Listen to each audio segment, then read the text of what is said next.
आरो आंनि मण्डलिनिफ्राय नोंथांमोन साफ्रोमनोबो आङो गोजोननायखौ बावहरनाय जाबाय। माखासे समनि सिगाङावनो प्राय दैज्लांनि समावनो नोंथांमोननि आइजो सेक्रेटारिया आंजों अभारफन रायज्लायनानै बे गासै हाबाफारिनि सोमोन्दै आंनो खोन्थादों आरो बिनि सिगाङावनो बिथाङा आंखौ कन्टेक्ट खालामनायनि सिगाङावनो जोंनि बिबिसिनि एक्जिकिउटिभ सेक्रेटारि सार रेभारेन्ड सुसिल दैमारिया आंखौ खावलायखादोंमोन जे नोंनियाव बेबायदि फन फैगोन नोङो बे खाबुखौ लानांगौ होननानै बिथाङा आंखौ खावलायखादोंमोन आरो बिथांनि खावलायनाय बादियैनो आङो जागोन होननानै आङो बुंनाय जाबाय आरो बेबायदि मोजां खाबुखौ होनायनि थाखाय आङो साफ्रोमखौबो हामबाय होनदों आरो जोंनि गोथां बासायगिरि इसोरखौ हामबाय होनदों। जोङो न'खरैनो फैनाय जाबाय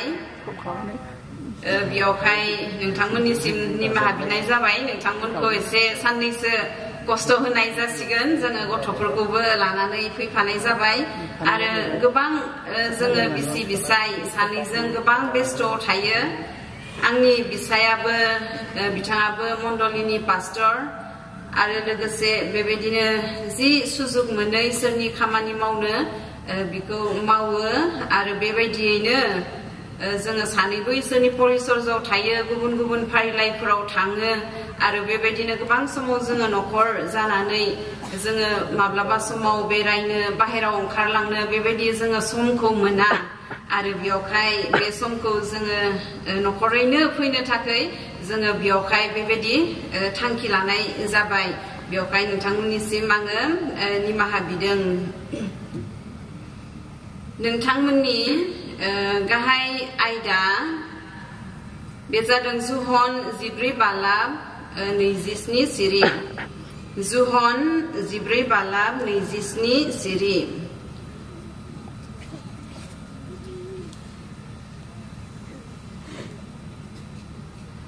आङो बर' रावाव फरायग्रोनो। सान्थिखौ आं नोंसोरनो गालाङो बे आंनि सान्थिखौ आं नोंसोरनो होयो संसारा जेरै होयो आं बेबादि नोंसोरनो होआ नोंसोरनि गोसोआ उसाव बादाव दाजाथों गिखबो दाजाथों। आङो एसामिस रावावबो आङो फरायनो মই অসমীয়াত পঢ়িবলৈ লৈছো। আমাৰ এই সভাৰ যি মূল বিষয় এই মূল বিষয়টো হৈছে জুহনে লিখা শুভবাৰ্তাৰ পৰা জুহনে লিখা শুভবাৰ্তাৰ পৰা 14 অধ্যায় 27 পদ 14 অধ্যায় 27 পদ। মই তোমালোকলৈ শান্তি এৰি যাওঁ মোৰ শান্তি তোমালোকক দিও জগতে যেনেকৈ দিয়ে মই তেনেকৈ নিদিও তোমালোকৰ হৃদয় ব্যাকুল নহওক আৰু ভয়াতুৰো নহওক। এই ঈশ্বৰৰ বাক্য ঈশ্বৰनि बायकनि गेजेरजों इसोरा साफ्रोमखौबो आशीर्वाद खालामथों। बे समाव आं आरज खालामनो जों बयबो खर' गंग्लायनि आमी प्रार्थना करू। जोंनि गोजौसिनाव आङो गेजेर गेजेर जि हायो एसे एनै आङो एसामिसाव बुंलांनाय जासिगोन। आंबो एसामिसाव एसेबां गोरों नङा अब्लाबो जि हायो आङो फंसे फंनै आङो बुंलांगोन। মাজে মাজে মই অসমীয়া এখাৰ দুখাৰ তেনেকৈ কৈ যাম। ময়ো অসমীয়াত ইমান ভাল নহয় তথাপিও যি পাৰো আপোনালোকে বুজি পোৱাকৈ মই তেনেকৈ মোৰ ফালৰ পৰা মই চেষ্টা কৰিম। जि बाइबेल सिरिखौ हरबाय नोंथांमोना बेयाव मोनसे आयदा सायख'नानै होदों आरो बेनो जादों नंथारगौ गोजोननाय। जि बाइबेल सिरिखौ हरबाय बेनिफ्राय नंथारगौ गोजोननाय बेनि सोमोन्दै आंनो लागै बेबायदि बुंनो थाखाय बिबानखौ होनाय जाबाय। जोङो गोजोननाय बेयाव जोङो मोननै बाथ्रासो जोङो नुनो मोनदों। गोजोननायनि सोमोन्दै बा शान्तिनि सोमोन्दै बे बाइबेल सिरियाव बुंदों आरो गुबुन मोनसेयाव बुंदों जे संसारा जेरै होयो आं बेबायदि नोंसोरनो होआ होननानै बुंदों संसारा जेरै होयो आं बेबायदि नोंसोरनो होआ दा सान्ति एबा गोजोननाया मा जोंनि थाखाय साननो गोनां मोनसे गेदेर बिसय गोजोननाय एबा सान्ति जोङो गोबां समाव जोङो संसारनि बायदियै जुदि जोङो सानोब्ला संसारनि बायदियै जुदि जोङो सानोब्ला गोजोननाय होननानै बुङोब्ला जोङो दिनै जानो लोंनो जोङो मोनदों जोङो थानो थाखाय मोजां न' बांफोरखौ मोनदों जोङो मोजां गाननो जोमनो मोनदों मोनसे मोजां परिबेसाव जोङो दङ जेराव दिनै जोंहा दावहा गैया बा बेबायदि नांज्लाय खमज्लाय गैया गाज्रि परिस्थितियाव जोङो थानो गोनां जायाखै बे जादों जोंनि लागै मोनसे सान्ति परिबेस गोजोन मोनसे थासारि जोंनि थाखाय बे जादों जोंनि गोजोननाय जेब्ला जोङो संसारनि बादियै जोङो नायो जोङो बेखौ जोङो नुनो मोनो जे जेराव दावहा गैया जेराव नांज्लाय खमज्लाय गैया जेराव आंखाल गैया जेराव दुखु खस्थ गैया बेनो जादों संसारनि बायदियै जुदि जोङो सानोब्ला बेनो जादों सान्ति नंथारगौ बेबायदि गोजोननाय आमी जेतिया भाबु बा चिंता करू जे शांति की बस्तु হয় বা শান্তি আমাৰ জীৱনত যি শান্তি থাকিব লাগে সেই শান্তিটো কি হয় আৰু এই কথা যদি আমি জগতৰ নিচিনাকৈ যদি আমি চাও বা জগতৰ নিচিনাকৈ আমি যদি চিন্তা কৰো আমি ভাবো যে আমি ভালদৰে থাকিব পাইছো ভালদৰে খাবলৈ পাইছো ভালদৰে শুবলৈ পাইছো ভাল ঘৰত আমি থাকিবলৈ পাইছো বা আমি এনেকুৱা যুদ্ধ বিলাকত বা তেনেকুৱা বেয়া তেনেকা পৰিস্থিতিত আমি থাকিব লগা হোৱা নাই আমি শান্তি এটা পৰিবেশত আমি আছো আৰু হেতু হল আমি যেতিয়া জাগতিক হিচাপে আমি চাওহিতু হল শান্তি আমি শান্তিকৈ আমি আছো শান্তিকৈ আমি জিয়াই আছো হেতু আমি বুজি পাও কিন্তু বাইবেলৰ নিচিনাকে যদি আমি চাও বাইবেলनि बायदियै जेब्ला जोङो नायो गोजोननाय नंथारगौ गोजोननाय बा शान्ति बे शान्तिनि सोमोन्दै बाइबेला मा बुंदों बेखौ जोङो नायनो हेब्रु सोदोबाव जितु गोजोननाय एबा शान्ति बेखौ शालम होननानै बुंदों जोङो बेयाव गोबां जोंहा थियोलजियानफोर दोङो बिथांमोना मोनथियो शालम गोजोननाय मोनसे शान्ति परिबेस आरो बे शालमनि ओंथियानो जादों कमप्लिटनेस साउन्डनेस बा वेल बीइंग कमप्लिटनेस साउन्डनेस बा वेल बीइंग बे जादों शालमनि ओंथि आरो बे बाथ्राखौनो जुदि जोङो गुबुन बिसयै जुदि जोङो नायनो थाङोब्ला बे जादों इसोरजों गावजों गाव आरो इसोरजों सोरजि जानायफोरजों मोनसे मोजां सोमोन्दोआव थानाय राइट रिलेशनशिप नांगौ right relationship with God with one another and with creation शान्तिनि सोमोन्दै गोजोननायनि सोमोन्दै बाइबेला जोंनो बेखौ फोरोङो जे प्रकृत गोजोननाय नंथारगौ गोजोननाया बे नङा जे जोङो जानो लोंनो मोनदों गाननो जोमनो मोनदों मोजां थासारियाव जोङो थानो मोनदों नाथाय नंथारगौ गोजोननाय जितु शान्ति गोजोननाय बे जादों इसोरजों गावजों गाव आरो इसोरजों सोरजि जानाय गासैजोंबो मोनसे मोजां सोमोन्दोआव थाज्लायनाय राइट रिलेशनशिप होनना बुंदों right relationship with God with one another and with creation বাইবেলৰ ফালৰ পৰা যদি আমি চাও আমি এটা শব্দ আমি জানো শালম পুৰণি নিয়মৰ নিচিনাকৈ যদি আমি চাও শালম আৰু এই শালমৰ মিনিং বা অৰ্থটো হৈছে কমপ্লিটনেস সাউন্ডনেস বা ওয়েল বিইং আৰু এই কথাটোকে আমি আৰু অলপ বেলেগ ধৰণে যদি আমি চাও ইয়াৰ মিনিংটো বা অৰ্থটো হৈছে ঈশ্বৰৰ লগত আৰু আমি সকলোৰে লগত ইজনে সিজনৰ লগত আৰু সকলো ঈশ্বৰৰ সৃষ্টি কৰা সকলো লগত আমি মিলা প্ৰীতিৰে থাকা বা ঈশ্বৰৰ লগত ইজনে সিজনৰ লগত আৰু সকলোৰে লগত ৰাইট এটা কি কব এইটো সম্বন্ধ এটা ভাল সম্বন্ধ ৰখা ঈশ্বৰৰ লগত ইজনে সিজনৰ লগত আৰু ঈশ্বৰৰ সকলো সৃষ্টিৰ লগত ভাল সম্বন্ধ ৰখা এইটো হল বাইবেলৰ মতে শান্তি বা শালম যেটো আমি শালম বুলি কও এটো আমি এনেদৰে আমি বুজি পাও बेयाव जोङो नुनो मोनबाय इसोरजों मानसिजों गावजों गाव आरो इसोरनि गासै सोरजि जानायफोरजों मोजां सोमोन्दोआव थानाय बेनो जादों नंथारगौ गोजोननाय आरो बे नंथारगौ गोजोननाया बाइबेलनि बादिब्ला बेबायदि नङा जे जेराव जोंहा दुखु सिन्ता गैया जेराव जोंहा गांनाय उखैनाय गैया जेराव जोंहा बेराम आजार गैया बा जेराव जोंहा जेनिबो बेबायदि दुखु सिन्ता बा खस्थ गैया बेबायदि जिउ खुंनायखौ गोजोननायनि मोनसे जीवन होननानै बुङाखै बाइबेलाव नाथाय बे गासैनि गेजेरजोंब्लाबो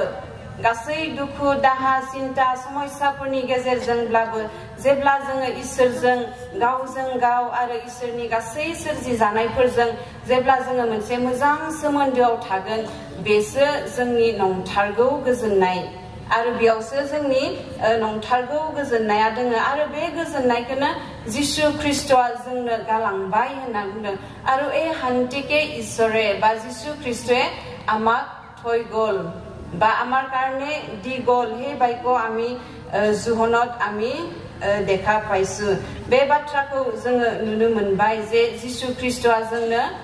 गावनि जि गोजोननाय जि हान्ति बे हान्तिखौ जोंनो गालांबाय आरो बेयाव जोङो मोनसे बाथ्रा नुनो मोनबावदों जे संसारा जेरै होयो आङो बेबायदि नोंसोरनो होआ होनना बुंदों संसारा जेरै होयो आङो नोंसोरनो बेबायदि होआ दा जों नायनो संसारा जोंनो मा होयो जि संसाराव दिनै जोङो दङ जि संसाराव जोङो दिनै जिउ खुंदों बे संसारा जोंनो मा होयो जोंनि बिमा बिफाफोरा जोंनि आबै आबौफोरा मा खालामो गावनि बंसनो थाखाय माबा मोनसेब्लाबो गालाङो गावनि नखरनो गावनि गथ' गथायनो गावनि बिसि बिसाफोरनो मा खालामो बेबायदि माबा मोनसे सम्पतिफोरखौ गालाङो थाखा फैसाफोरखौ गालाङो जायजों बिसोरो मोजां जिउ खुंलांनो हायो बेबायदि मोनसे सिन्ता खालामनानै मा खालामो जोंनि बिमा बिफाफ्रा जोंनि आबै आबौफोरा जोंनो सम्पति गालाङो आरो बोसोन बिजाब 13 बालाब 22 सिरियाव बुंदों जे मोजां मानसिया बिसा बिसौफोरनि थाखाय सम्पति गालांनो हायो मोजां मानसिफोरा ना बुंदों गासैखौबो बुङाखै नाथाय मोजां मानसिफोरा गावनि बिसा बिसौफोरनो सम्पति गालांनो हायो ना बुंदों सम्पति गालांनो हायो आंहाबो मोनसे सम्पति दङ आरो नाथाय बे दानि जुगाव बेहा जेबो भेलु गैया दानि बे जुगाव आंनि जितु सम्पति बे सम्पतिहा जेबो भेलु गैया आरो भेलु गैयाब्लाबो बेखौ आङो जोथोनै लाखिदों आरो जोबोद जोथोनै लाखिदों आरो बे जोथोनै लाखिनाया जादों आंनि बिबौ बा आंनि आबौआ आंनो होलांनाय आरो जानांगौ बियो बिनि सेंग्रा बैसोनि बा बिनि जेब्ला बियो इनकाम खालामनो हायो थाखा फैसा आरजिनो हायो बे समाव बुथुमनानै गालांनाय माखासे गोदोनि समनि माखासे कइन्सफोर आरो कइन्सफोर जेराव 1 पेज दोङो जेराव 2 पेजबो दोङो 5 पेज 10 पेज 20 पेज बेबायदिहै दङ आरो एकनाया नाममोन ना एकनाया दुइनाया बेबायदि माखासे कइन्सफोरा दाबो आंनियाव दङ आरो बेखौ आंबो जोथोनै गालांदों दोनदों नेरसोन महरै बेखौ आंबो जोथोनै दोनदों आरो बेखौ मा साननानै आंनि बिबौआ आंनो गालांखो बेखौ अबयसे आंबो मिन्थिया एकदम थैथारनोसै थैहां अबस्थायाव बियो आंनो बेखौ होलांदों आरो बे कइन्सआ दाबो आंजों लोगोसे दङ যেতিয়া আমি বাইবেলত চাওঁ হিতুপদে 13 অধ্যায় 22 পদত ভাল মানুহে মই ডাঙৰ বাইবেল আনা নাই বাইবেলত অলপ বেলেগ ধৰণে থাকিব পাৰে ভাল মানুহে নিজৰ সন্তান বা নিজৰ বংশৰ কাৰণে সম্পত্তি এৰি থৈ যাব পাৰে ভাল মানুহে নিজৰ নিজৰ পৰিয়ালৰ কাৰণে তেনেকুৱা সম্পত্তি এৰি থৈ যায় বুলি কৈছে সকলোকে কোৱা নাই কিন্তু ভাল মানুহ বুলি কৈছে ভাল মানুহে তেনেকুৱা সম্পত্তি এৰি থৈ যায় আৰু এইটো আমাৰ জগতৰ এটা নিয়ম যে আমাৰ পিতৃ মাতৃ বা আমাৰ বংশৰ মানুহবিলাক নিজৰ বংশৰ মানুহবিলাকৰ কাৰণে তেনেকুৱা সম্পত্তি এৰি থৈ যায় আৰু ঠিক বেबायदिनो যিশু খ্ৰীষ্টানে जोंनि बिफाब्ला যিশু খ্ৰীষ্টাने जों गासैनिबो बिफाब्ला बे যিশু ख्रिस्टआ जोंनो लागै बेबायदि मोनसे गेदेर सम्पत्ति जोंनो थाखाय गालांदों गेदेर सम्पत्तिफोरखौ इसोरा जोंनो लागै गालांदों आरो बेनो जादों गोजोननाय जायखौ जोङो संसाराव जोङो नागिरनानै मोननो हाया जायखौ जोङो थाखा फैसाजों जोङो बायनो होनब्लाबो जोङो मोननो हाया जायखौ जोङो जोंनि सम्पत्तिफोरजों जोङो सोलायनानै लानोसै होनब्लाबो जोङो मोननो हाया बेबायदि मोनसे गोजोननायखौ इसोरा जोंनो गालांदों जोंनि नखरनि बिमा बिफा बिबै बिबौआ जोंनो जि सम्पत्तिखौ जोंनो गालाङो बा जोंनो होयो बे सम्पत्तिफोरखौ जोङो गोबां जोथोनै जोङो लाखियो जेरै आं लाखिदों नोंथांमोनाबो बेबायदि लाखियो गावनि बिफानि होलांनाय हा हु थाखा फैसा गासैखौबो जोथोनै लाखियो सोरबा हा हु गालांदोंब्ला बेयाव आबाद मावनानै गावनि नखरखौ जाहोयो गावनि नखरखौ फेदेरलाङो जोथोन लायो आरो बेबायदि सोरबा थाखा फैसा गालाङोब्ला बिजों मा खालामो गोबां बेपार बानिज्य खालामो आरो गावनि नखरखौ बेबायदि फेदेरलाङो आरो थिग बेबायदिनो जोङो सिन्ता खालामनानै नायनो जिशु ख्रिस्टआ जोंनो लागै जि मोनसे गेदेर दोहोनखौ गालांबाय बे मोनसे गेदेर धोनखौ दिनै जोङो माबायदियै बाहायदों दिनै जोङो इसोरनि होलांनाय जिशु ख्रिस्टनि जि होलांनाय बे मोनसे गेदेर धोन बे धोनखौ जोङो माबायदि जोङो लाखिदों गावजों गाव जोङो माबायदियै जोङो लाखिदों माबायदियै जोङो जोथोनै लाखिनो हादों जोङो सिन्ता खालामनानै जोङो नायनो जिशु ख्रिस्टया আমাৰ কাৰণে যি এটা ধন আমাৰ কাৰণে এৰি থৈ গ'ল আৰু সেইটো হ'ল শান্তি আৰু এই ঈশ্বৰে যিশু খ্ৰীষ্টয়ে যি শান্তিক আমাক এৰি থৈ গ'ল বা দি গ'ল সেই শান্তিক আমি কিদৰে আমি আজি ৰাখিছো সেইটো আমাৰ কাৰণে এটা ভাবিবলগীয়া এটা প্ৰশ্ন হয় যি সম্পত্তি বিলাকক আমাৰ মা দেউতাই এৰি থৈ যায় সেই সম্পত্তি বিলাকক আমি যতনে আমি ৰাখো আৰু সেই সম্পত্তি বিলাকৰ লগতে আমি নিজৰ পৰিয়াল লৰ প্ৰতিপালন আমি কৰিব পাৰো আমাৰ পৰিয়ালক আমি ওপৰত উঠাই নিব পাৰো ঠিক তেনেদৰে যি সম্পত্তি যিশু খ্ৰীষ্টই আমাক দি থৈ গ'ল এই শান্তিটো আমি আজি কেনেকৈ ৰাখিছো সেইটো আমাৰ কাৰণে এটা ভাবিবলগীয়া সেইটো এটা বিষয় হৈছে बे गोजोननायखौ दिनै जोङो गाव गावनि व्यक्तिगत जीवनाव जोङो दिनै माबायदियै जोङो लाखिदों गाव गावनि व्यक्तिगत जीवनाव जोङो बे गोजोननायखौ जोङो माबायदि लाखिदों आरो बे गोजोननायखौ जोङो गावनि नखर जीवनाव जोङो माबायदि लाखिदों आरो जोंनि समाज जीवनाव जोङो दिनै बे जिशु ख्रिस्टआ होलांनाय जितु गोजोननाय बे गोजोननायखौ जोङो जोंनि समाज जीवनाव दिनै जोङो माबायदियै जोङो लाखिनो हादों बे गासै बाथ्राफोरखौ जोङो नायगोन गोजोननाय होननानै बुङोब्ला बोसोन बिजाबाव बुंदों नोंनि गोजोननाया नोंनियावनो थायो नोंनि गोजोननाया नोंनियावनो थायो कारण जिशु ख्रिस्टआ जोंनो बे गोजोननायखौ जोंनो अलरेडि जोंनो होलांखाबाय जोंनो गालांखाबाय आरो बे गोजोननायखौ जुदि जोङो मोननांगौब्ला गोजोननाया जुदि जोंनियाव अरायबो थानांगौब्ला जोङो ओरैनो खालामब्ला जानाय नङा ओरैनो दलद थायोब्ला जानाय नङा जाय सम्पत्तिखौ बिमा बिफाया जोंनो गालांदों बे सम्पत्तिखौ जोंनो बिदि हा हु गालांबाय होननानै जेबो आबाद मावालासिनो जोङो दलद थायोब्ला जोङो बिनिफ्राय जेबो फिथाइ जोङो मोननो हानाय नङा थिग बेबायदिनो जिशु ख्रिस्टआ जोंनो जि शान्तिखौ गालांबाय बे शान्तिनि थाखाय जुदि जोङो माबा मोनसे खालामाब्ला माबा मोनसे मावाब्ला बे शान्तिखौ बा बे गोजोननायखौ जोङो माबायदियै जोङो लाखिनो हागोन आरो बिनो जादों जोंनि एकमात्र उपायानो जादों जिशुनि बोसोनफोरखौ मानिनाय जिशुनि बोसोनफोरखौ मानिनाय दा बे बिषयाव जोङो एसे जोङो उनथिं थांनानै जोङो नायनो जागायजेननायाव जोङो एसे जोङो थांफिनो इसोरनि जितु क्रिएशन बे क्रिएशननि सोमोन्दै जोङो नायनो आरो जिसु ख्ৰীষ্টই আমাক যি শান্তি এৰি থৈ গ'ল এই শান্তিৰ কাৰণে আমি আজি কি কৰিছো এই শান্তিক আমি বজাই ৰাখিবলৈ আমি কি কৰিছো নিজৰ ব্যক্তিগত জীৱনত নিজৰ পৰিয়াল জীৱনত আৰু নিজৰ সমাজ জীৱনত আমি কি কৰিছো এই শান্তিক বজাই ৰাখিবৰ কাৰণে আৰু একমাত্ৰ উপায় হৈছে যে আমি ঈশ্বৰৰ বাক্য আমি মানি চলিব লাগিব ঈশ্বৰে আমাক কি কৰিবলৈ দিছে কি কৰিবলৈ দিয়া নাই হেতু আমি মানি চলিবলৈ লাগিব ঈশ্বৰৰ বাক্যখিনি আমি মানি চলিব লাগিব जोङो दसे सम क्रिएशन इसोरनि सोरजिनायनि सोमोन्दै जोङो एसे जोङो थांफिनो जेब्ला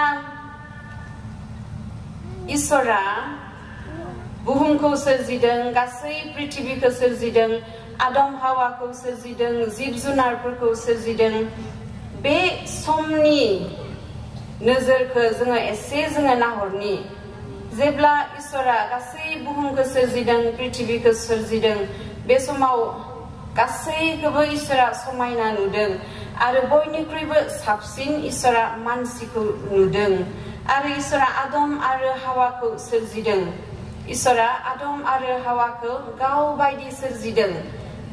सोरजिदों आरो बिसोरखौ मोनसे एडेन बागानाव गाव सोरजिनाय गावनि आखाइजों सोरजिनाय बेबायदि एडेन बागानाव इसोरा बिसोरखौ दोनदों आरो बै समाव इसोर आरो एडेन बागान आदम हावा बिसोरनि गेजेराव सोमोन्दोआ माबायदिमोन जोङो नायनो दहै जोङो शालमनि सोमोन्दै जोङो नायनायमोन न जोङो शालमनि सोमोन्दै जोङो नायनाय बेयाव जोङो नायदोंमोन जे इसोरजों गावजों गाव आरो इसोरा सोरजिनाय गासैजों बेबायदि मोनसे मोजां सोमोन्दोआव थानाय बे बाथ्राखौ नायोब्ला जोङो इसोर आदम हावा आरो एडेन बागानखौ नायोब्ला जोङो मोजाङै जोङो बुजिनो हागोन जेब्ला इसोरा आदम हावाखौ सोरजिदों इसोर आरो आदम हावानि गेजेराव जि सोमोन्दोआ दङमोन बे सोमोन्दोआ एकदम खाथि सोमोन्दोमोन एकदम खाथि सोमोन्दो इसोरा हदायबो बिसोरजों रायज्लायफैयोमोन नुजाफैयोमन आरो बिसोरखौ जोथोन लायोमोन आरो बिसोरनि गेजेराव बेबायदि जेबो गाज्रि सोमोन्दो गैयामोन इसोर आरो मानसिनि गेजेराव ओरैबायदि खाथि सोमोन्दो कारण बे समाव मानसिया पवित्र हिसाबै दङमोन मानसिया एकदम गोथार पियर अबस्थायाव दङमोन बिसोरो पाप मावनायनि सिगां बिसोरो बेबायदि मोनसे पियर खालाय नङै बा पाप मावै बेबायदि मोनसे गोथार अबस्थायाव बिसोरो दङमोन आरो बेयावखायनो इसोर आरो मानसिनि गेजेराव जितु सोमोन्दो बे सोमोन्दोआ जितु राइट रिलेशनशिप नामदों नंथारगौ सोमोन्दो एकदम खाथि सोमोन्दो इसोर आरो मानसिनि गेजेराव दङमोन आरो बिसोरो इसोरजों मानसिजों लोगोसे बिसोरो मा खालामोमोन एडेन बागानाव बिसोरो थाबायोमोन आरो बेबायदिनो आदमखौ इसोरा मा खालामदोंमोन गासै जिब जुनार बिफां लाइफांनि मुंफोरखौ दोननो थाखाय इसोरा आदमनो बेबायदि अधिकार बिसोरो होदोंमोन दा जों बेयाव नुनो मोनबाय इसोर आरो मानसि आरो गासै सोरजिजानायनि गेजेराव बिसोरनि सोमोन्दोआ माबायदिमोन मोनसे सैथो सोमोन्दो मोनसे मोजां सोमोन्दो बिसोरनि गेजेराव दङमोन आरो जेब्ला आदम आरो हावाया पाप मावदों बे पाप मावनायनि गेजेरजों बिसोरो इसोरनिफ्राय गोजान जाजेनदों जेब्ला सेथि आदम हावाया पाप मावदों बे दिननिफ्रायनो बिसोरनि जितु सोमोन्दो बे सोमोन्दोआ गोजान जादों बे सोमोन्दोआ इसोर आरो मानसिनि गेजेराव सिगांनि जि सोमोन्दोमोन बे सोमोन्दोआ मा जादों गोजान जादों आरो बिनिखायनो आदम आरो हावाया बिसोरो गावसोरखौ बुजि मोनदों आरो बुजिनानै बिसोरो बेबायदि थाखोमानानै बिसोरो थादों যেতিয়া আমি ঈশ্বৰৰ সৃষ্টিৰ বিষয়ে আমি চাওঁ তাত আমি দেখা পাওঁ যে ঈশ্বৰে কেনেদৰে মানুহক সৃষ্টি কৰিছিলে কেনেদৰে এডেন বাগানক সৃষ্টি কৰিছিলে আৰু ঈশ্বৰ মানুহ আৰু সকলো সৃষ্টিৰ লগত যি সম্বন্ধ আছিল সেই সম্বন্ধটো কেনেকুৱা আছিল আমি ক্ৰিয়েচনত আমি দেখা পাওঁ ঈশ্বৰে যেতিয়া পৃথিৱীক সৃষ্টি কৰিছিলে তাত আমি দেখা পাওঁ সেই সময়ত আদম আৰু হাৱা ইহঁতৰ মন পবিত্ৰ আছিলে ঈশ্বৰ আৰু আদম আৰু হাৱাৰ লগত যিটো সম্বন্ধ সেই সম্বন্ধটো অতি ওচৰ আছিলে একদম কাষত ঈশ্বৰে থাকিছিলে আদম আৰু হাৱাৰ লগত একদম কাষত থাকিছিলে আৰু কাষত থাকি সকলো দুজন ঈশ্বৰ আৰু মানুহৰ মাজত তেনেকুৱা কথা বাৰ্তা হৈছিল আৰু ঈশ্বৰে আদমক সকলো জন্তু বা গছ-গছনি সেই সকলোবোৰৰ নাম থবলৈ অধিকাৰ ঈশ্বৰে আদমক দিছিলে আৰু এই বাক্যৰ যোগেদি বা এই ক্ৰিয়েচনৰ যোগেদি আমি জানো যে ঈশ্বৰ মানুহৰ লগত আৰু সকলো সৃষ্টিৰ লগত ঈশ্বৰৰ সম্বন্ধ কেনেকা আছিলে সেইটো আমি দেখা পাওঁ আৰু যেতিয়া আদম আৰু হাৱাই পাপ কৰিলে ঈশ্বৰৰ আজ্ঞা যেতিয়া নামানিলে সেই সময়ৰ পৰা ঈশ্বৰ আৰু মানুহৰ যিটো সম্বন্ধ সেই সম্বন্ধটো দূৰ হৈ গল আগৰ পৰা অলপ হলেও দূৰ হৈ গল আৰু এই সময়ৰ পৰা কি হল ঈশ্বৰ আৰু মানুহৰ যিটো সম্বন্ধ আছিল সেই সম্বন্ধটো তেনেকৈ দূৰ হৈ গল আৰু बेबायदिनो जोङो नुनो मोनबाय जे इसोर आरो मानसिनि गेजेराव जितु राइट रिलेशनशिप इसोर गावजों गाव आरो गासै सोरजि जानायनि गेजेराव जि सोमोन्दो बे जितु राइट रिलेशनशिप दङमोन बियो लासै लासै बियो गोजान जालांनो हमदों आरो आदम आरो हावा बे सानैनि गेजेराव जितु सोमोन्दो दङमोन एकदम क्लोज सोमोन्दो बिसोरो गावसोरनि डिफरेन्सखौ बिसोरो मिथियामोन बिसोरो गावसोरखौ सासे बायदि होननानैसो बिसोरो सानोमोन बा बुजियोमोन बेबायदि सोमोन्दो इसोरजों गासै मानसिफोरजों आरो बेबायदि सोरजि जानायफोरजों बेबायदि सोमोन्दोआ दङमोन नाथाय जेब्ला मानसिया बेबायदि पाप मावदों मानसिफ्रा इसोरनिफ्राय बेबायदि गोजान गोजान जाबोनो हमदों आरो पृथ्वीयाव बेबायदि गासै गाज्रिजों बुंफबदों आरो मानसिफोरनि गेजेराव बेबायदि शान्ति गोजोननाया गैयि जादों आरो दिनै जोङो नायनो थाङोब्ला जोंनि समाजाव जोंनि हादराव जोंनि गासै बुहुमाव दिनै मानसिफोरा शान्ति जितु गोजोननाय बे गोजोननायखौ थैथां मानसिफोरा नागिरदों आरो बिनिखायनो बिलि ग्राहामा बुंदों जे बे संसाराव गोजोननाय गैया बे संसाराव बेबायदि गोजोननायानो गैया जाय गोजोननायखौ संसारा नोंसोरनो होनो हागोन बे बुहुमा शान्तिनि थाखाय गोजोननायनि थाखाय बिसोरो शान्ति सुक्तिसो खालामो पृथ्वीया बुहुमा शान्तिनि थाखाय मोनसे हादरा गुबुन हादरजों शान्तिनि सुक्तिसो खालामो शान्तिनि थाखाय बुहुमा दावहासो नाङो बे बुहुमहा जोंनो होनो हानाय शान्ति बा गोजोननाय बे बुहुमहा गैया नाथाय एकमात्र जिसुआल'सो बे गोजोननायखौ जोंनो होनो हायो होननानै बिलि ग्राहामा बेबायदि बुंदों आरो बिनिखायनो जोङो बे संसाराव जोङो शान्तिखौ जोङो नागिरालासिनो जोङो जोंनि सोलिनायाव जोङो थाखा फैसाजों जोङो जानाय लोंनायजों जोङो गाननाय जोमनायजों बेबायदि गोजोननायखौ जोङो नागिरालासिनो जोङो प्रकृत जिसुनियाव जोङो बे गोजोननायखौ जोङो नागिरनो आरो जेब्ला जोङो जिसुजों जोङो नांनानै थागोन जिसुनि गासै बाथ्राफोरखौ जोङो मानिनानै सोलिगोन अब्ला जोङो बे गोजोननायखौ जोङो मोननो हागोन जुहन 15:10 बुंदों नोंसोरो आंनि थिननायफोरखौ मानियोब्ला नोंसोरो आंनि अननायाव थाफ्लायगोन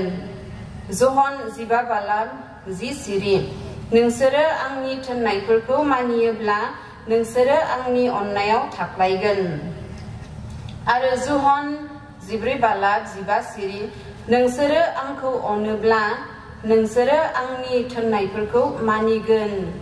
जुदि जोङो इसोरखौ अनोब्ला जिसुखौ अनोब्ला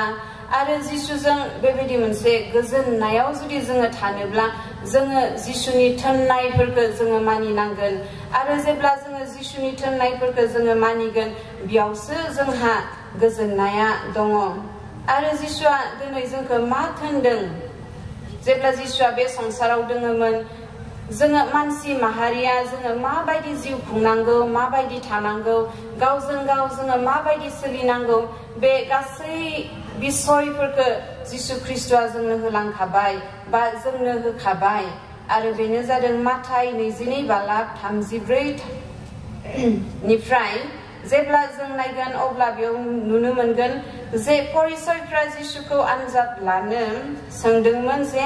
आयेनाव बबे थोननाया देरसिन होननानै आयेनाव बबे थोननाया देरसिन होननानै जिसुनि सेलाफोरा जिसुखौ बेबायदि आनजाद नायदोंमोन आरो बे समाव जिसुआ बुंदोंमोन जे माथाइ 22:37 सिरि नोङो नोंनि गासै गोसोजों नोंनि गासै जिउजों आरो नोंनि गासै हानाय मानिजों नोंनि फोरबो इसोरखौ अन बेनो जादों जिसुनि देरसिन थोननाय जे नोङो नोंनि गासै गोसोजों नोंनि गासै जिउजों आरो नोंनि गासै हानाय मानिजों नोंनि फोरबो इसोरखौ अन बेनो जादों इसोरनि देरसिन थोननाय आरो बे थोननायखौ दिनै जोङो गाव गावनि गोसोआव दिनै जोङो लानो जोङो हादोंना हायाखै যদি আমি আমাৰ জীৱনত প্ৰকৃত যিটো শান্তি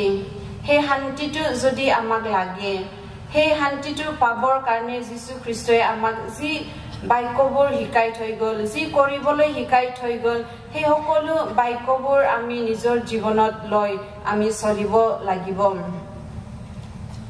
আৰু ইয়াৰ কাৰণে মঠি 22:27 পদত কৈছে যে তুমি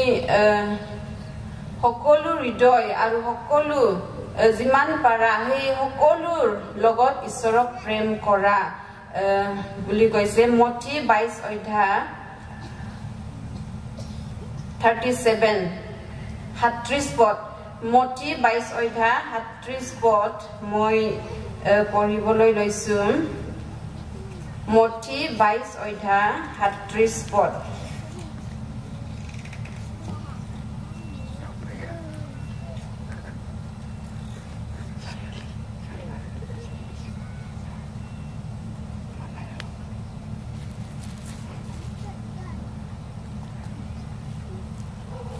তাতে যিশুৱে তেওঁক ক'লে তুমি সকলো হৃদয় সকলো প্ৰাণ আৰু সকলো চিতেৰে তোমাৰ প্ৰভু পৰমেশ্বৰক প্ৰেম কৰা সকলো হৃদয় সকলো প্ৰাণ আৰু সকলো চিতেৰে বুলি কৈছে সকলো চিতেৰে তুমি তোমাৰ পৰমেশ্বৰক প্ৰেম কৰা আৰু সেইটোৱে হৈছে যিশুৱে আমাক দিয়া প্ৰথম আজ্ঞা যীশু খ্ৰীষ্টই আমাক দিয়া এইটোৱে হ'ল প্ৰথম আজ্ঞা এই প্ৰথম আজ্ঞা যেতিয়া আমি আমাৰ জীৱনত লৈ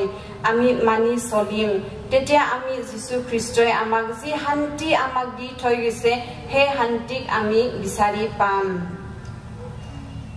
आरो नैथियाव बुंदों जे नोङो नोंनि खाथिनि मानसिखौ